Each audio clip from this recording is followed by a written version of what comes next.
Hey girlies! Welcome to the For the One YouTube channel. My name is Saji and I am so excited and pleased to see that you decided to tune in today. This channel exists to empower one soul through one video at a time.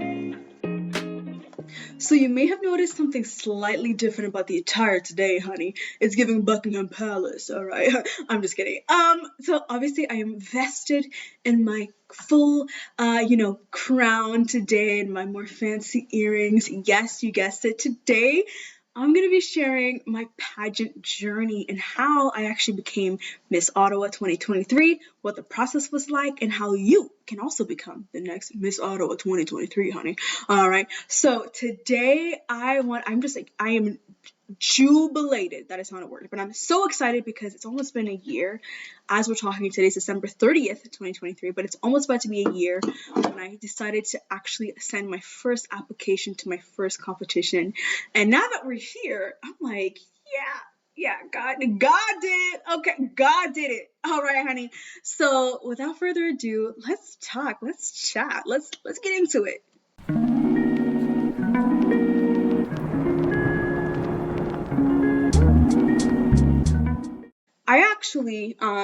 I've been actually praying about this since 2021. A little fun fact about moi, obviously I am from Haiti, and one day, I was still in high school at the time, I was working on an essay that I had to hand in, a French class essay, and I was doing research for the essay, so I was on YouTube doing research for it, and I remember there was this documentary that kept popping up on my YouTube page, and I was like, why? Like, what is this?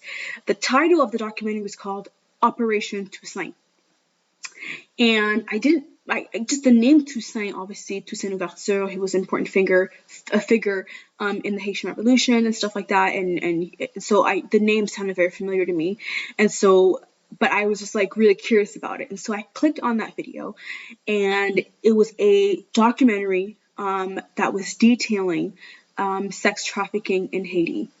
And I remember, like, the first time I watched that documentary, I was extremely, extremely grieved and shocked.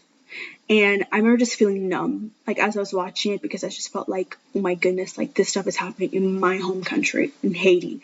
And I didn't know what I was going to do, but I knew one thing for sure, is that I had just learned about a crisis that was happening in the world, which was sex trafficking. And I knew that as someone who tends to be very justice oriented, I knew there was no way I was about to keep my mouth shut.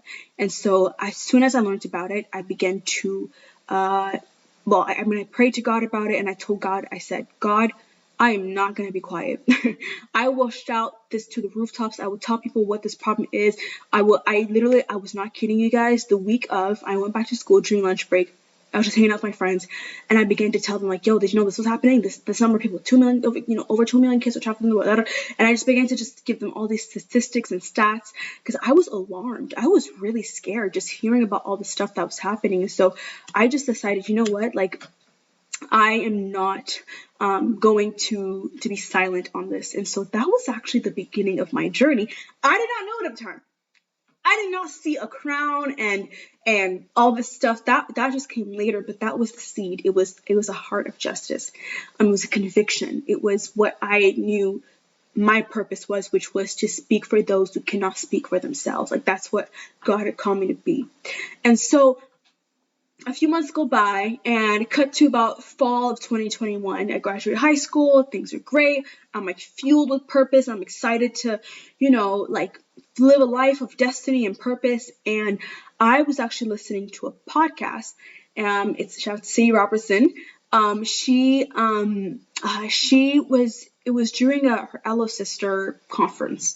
She held this women's conference, and she had invited the 2017 Miss Universe, Demi Lee Thibault. And I just remember listening to Demi, and she was just talking about her pageant journey and how she went on to do those things. And she was explaining, as I was listening to her conversation, she was saying how she was going to be using her platform to speak against sex trafficking. And so when I heard that word, I was like, oh, I know what that is. I want to speak against it too. And I didn't know that pageants actually required for you to have a platform. I really just thought it was like you look pretty on a stage and you're gorgeous and then you win. Like, I didn't know anything about pageants. I had no interest in doing pageants. Actually, I did want to be a model growing up. Like, I wanted to be a Victoria's Secret model. That was my dream. Clearly, that did not go the way I thought it would, because I was like, girl, you are 5'4". You're not small. Like, so it's just not gonna work.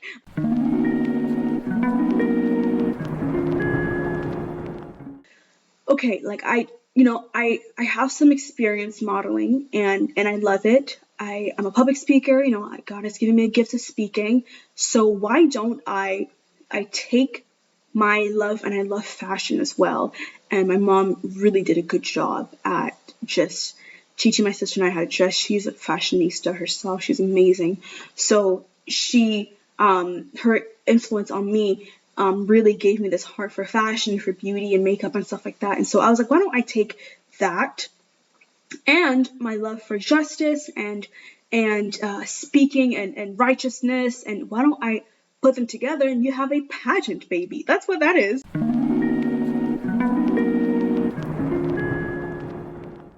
With pageants, you do have to have experience and you have to start local. I said, you know what?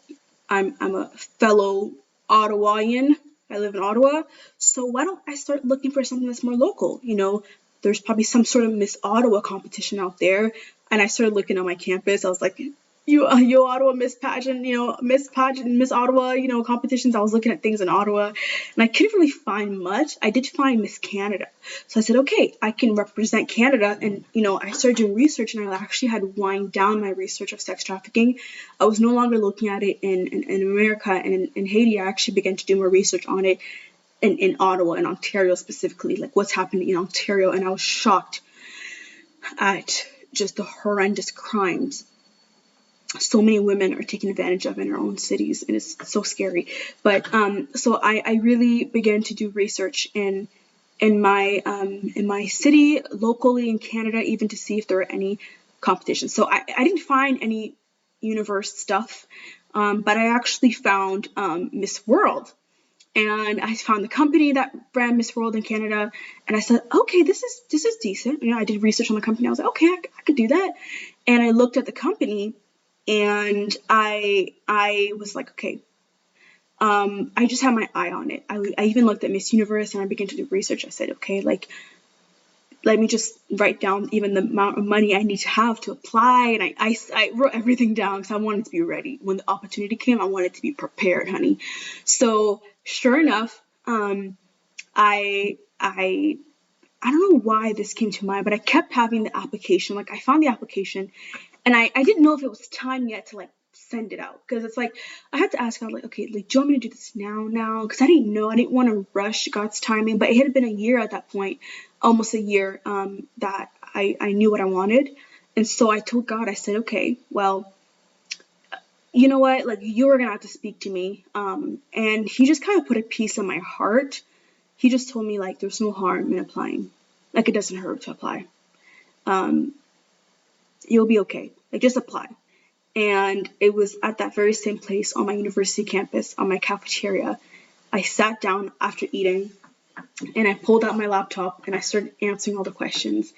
And I finally, I finished the application. It took me a few days because I wanted to make sure that I wrote everything God wanted me to write. And sure enough, I sent it. Now, on the application, it said, we will reach you back within 2 weeks' time. We will let you know if we want an interview with you. Ciao. This was the timeline. January, applied. The whole month went by, and I was like, oh, okay. February went by, and I didn't hear anything. And it was literally in the month of it was about March. I was sitting there, and I was like, God, this is so funny. Like, I haven't heard of anything from them. Isn't it funny? Like, I haven't heard anything. Like, Lord, like, what is going on? And I was like, God, what's going on? Maybe I'll just apply to another one. I honestly was like, you guys, maybe this is like a scam, like a fake account. I was like, okay, it's fine. Let me just go find another, company that has another pageant brand. That's fine. And I'm sitting in class. I had online class at the time. I'm sitting in class, and something tells me, because I actually had sent my application through a different account. I had sent it through a different email account. It's more of a professional account that I have. So I don't check it that often. But I'm sitting in class and something tells me, like, girl, you should probably go check your email. You have not checked that in a long time. Y'all. Sure enough, the company had actually emailed me back saying, we would love to have an interview with you. Here are the days, Mondays to Wednesday from 7 to ra. It was Wednesday, and I was like, I just missed my interview. I felt so bad. I was like, this is terrible. I was so mad at myself. And so I started emailing them back. I called them back. I was like, I'm so sorry. I missed your interview. Is there a way to still have it back? And I went in my room and I started praying, like Break Every Chain by Tasha Cobbs. Because I was like, God, there's no way I missed my opportunity. Like, I was so upset. I was like, no way, God. I did not struggle just for me to miss my interview. So I was like, God, please open the door again. Like, make a way, make a way. And obviously, sure enough, like, God was like, I still got you.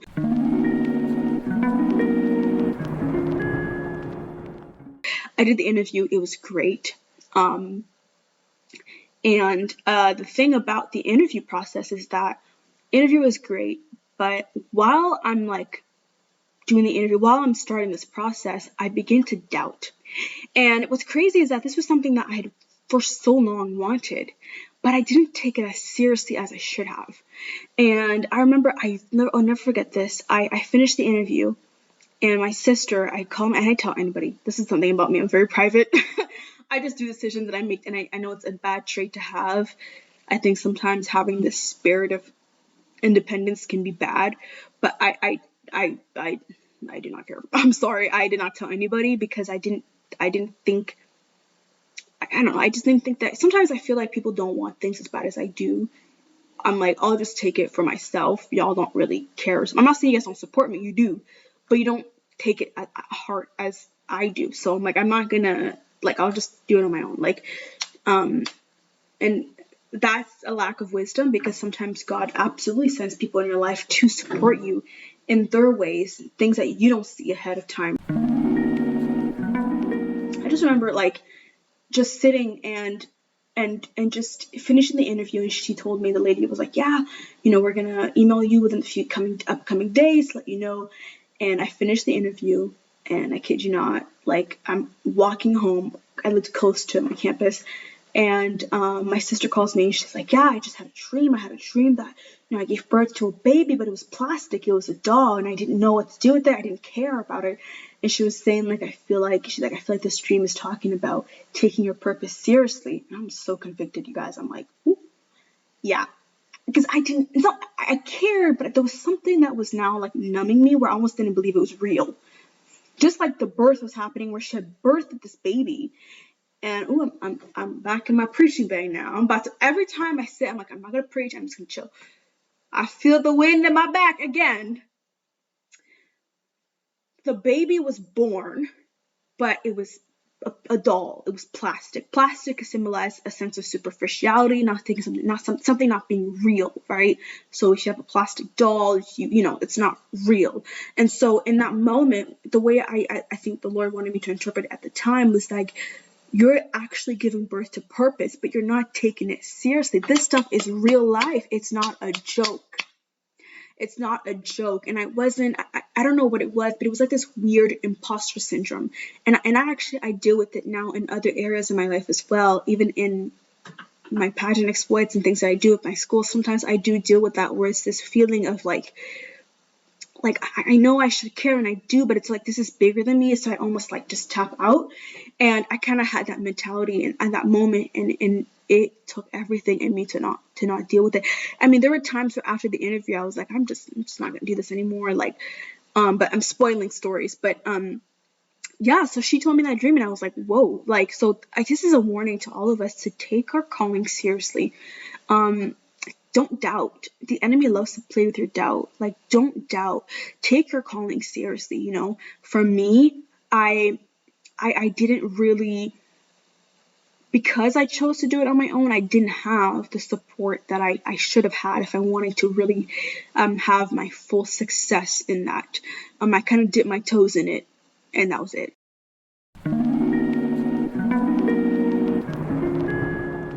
I go home, I sit down, I open my laptop, and I receive the email, and she tells me, congratulations, you have been selected at the provincial Miss World, and I'm like, what? God, ain't no way. Now, what's crazy is that the morning that I received the first email, I'm actually subscribed to a devotional by a prophetic minister on YouTube. Shout out to Stan Ray, okay, the Healing Prophecy. Hey, girl, hey. I don't know if she'll ever watch this, but I love you so much. I love your ministry. Thank you so much. I'm grateful for your ministry.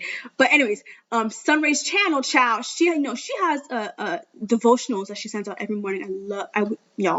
I religiously read those devotionals because they're so good. I would read those devotionals, and I remember just like her devotional that day was called you can give birth to purpose any day. You just have to be ready for it. So this idea of birth, so I get home and I get this email, and I find out within the email that the competition is in 2 weeks. And that will be all for today's episode. This was a part 1 of how I became Miss Ottawa. I wanted to split it into maybe a 2-part, 3-part series because this journey has been crazy, and I'm looking down into it. I'm like, there's so much I want to talk about. But I just want to thank you all for watching my video. And as I said, this channel exists to empower one soul from one click through one video at a time.